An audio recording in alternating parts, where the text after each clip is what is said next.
여름 장마가 쏟아지던 어느 날 포항 외곽의 갈대밭에서 이상한 사건이 발생합니다. 풀을 정리하던 부부가 심한 악취를 맡게 된 겁니다. 처음엔 단순한 동물 사체라고 생각했지만 갈대숲을 헤쳐 들어가자 눈앞에 믿을 수 없는 광경이 펼쳐집니다. 사람의 다리. 신고를 받은 경찰은 즉시 출동, 갈대밭 일대를 수색하기 시작합니다. 그리고 충격적인 사실이 드러납니다. 발견된 건 다리뿐만이 아니었습니다. 몸통 없는 양팔과 양다리가 서로 다른 위치에서 발견되었고 약 1.2km 떨어진 도로변에서는 머리와 몸통이 따로 발견된 겁니다. 시신은 누군가에 의해 최소 2차례 이상 나눠 옮겨진 것으로 보입니다. 우발적인 범행이라고 보기엔 너무나 치밀한 계획. 수사는 곧 시작되었고 검시 결과 피해자는 40대에서 50대 사이의 여성으로 추정되었습니다. 사망 원인은 목 졸림, 즉 경부 압박으로 밝혀졌습니다. 하지만 사건의 핵심은 다른 곳에 있었습니다. 피해자의 모든 손가락 끝마디가 정확하게 절단되어 있었던 겁니다. 지문 감식을 원천 봉쇄하려는 시도. 범인은 피해자의 신원이 밝혀지는 것을 필사적으로 막으려 했던 걸까요? 그러나 왼손 일부에 남아있던 미세한 지문 덕분에 피해자의 신원은 확인됩니다. 그녀는 포항에 거주하던 40대 여성 차 씨였습니다. 차 씨는 6월 중순 집을 나선 뒤 실종 상태였던 것으로 알려졌습니다. 수사 결과 차 씨는 실종되기 직전 친구와 통화한 것으로 확인되었습니다. 6월 중순 새벽 2시 30분. 사는 게 너무 힘들다. 짧은 통화 후 차 씨의 휴대전화 신호는 자택 인근에서 끊겼습니다. 남편은 경찰 조사에서 새벽에 잠결에 아내가 나가는 것 같았다라고 진술했습니다. 하지만 차 씨는 그날 이후 집으로 돌아오지 못했습니다. 실종 직후 차 씨의 집에서는 뜻밖의 변화가 있었습니다. 바로 세면대 교체 공사였습니다. 단순한 노후 때문이었을까요? 경찰은 수도 사용량에 주목했습니다.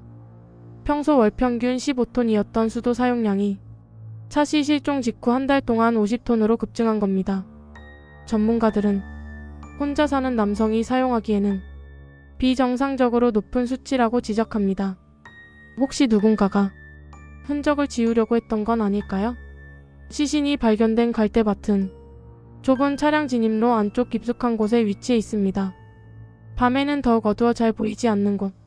지리를 잘 아는 사람만이 선택할 수 있는 장소였습니다. 머리와 몸통을 다른 장소에 유기한 것은 단순한 공포심리가 아닌 신원 노출을 막기 위한 계산된 행동으로 보입니다. 취재 결과 차 씨는 생전 병원을 찾은 기록이 있었습니다.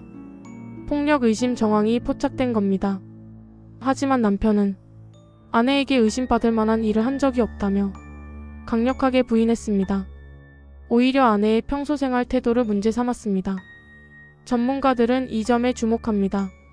가해 가능성이 있는 인물이 책임을 피해자에게 돌리는 경우가 많다는 겁니다. 손가락 절단, 시신 분리 유기, 그리고 대량의 물 사용. 이 모든 것은 완전 범죄를 꿈꾼 흔적처럼 보입니다. 하지만 역설적으로 이러한 과도한 훼손은 피해자와 가까운 사람일 가능성을 시사합니다. 낯선 강도나 우발적인 범죄자라면 굳이 지문까지 제거할 필요가 없기 때문입니다. 감정이 개입된 범죄, 통제 욕구와 분노, 그리고 관계의 파탄. 사건 당시 포항 지역에는 지속적인 비가 내렸습니다. 갈대밭은 진흙탕으로 변했고 차량 흔적은 희미해졌습니다. 유기 장소를 지나간 수많은 차량들을 확인했지만 결정적인 증거는 찾을 수 없었습니다. 그날 새벽 차 씨의 집에서는 무슨 일이 있었을까요? 수도 사용량은 왜 급증했을까요? 왜 하필 손가락이 잘려 있었을까요?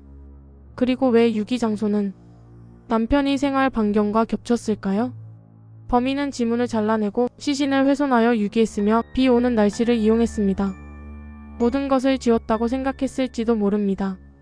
하지만 지문 일부가 남았고 수도 사용 기록이 남았으며 진술의 모순이 남았습니다. 진실은 언젠가 반드시 드러납니다. 당신은 이 사건 어떻게 생각하십니까?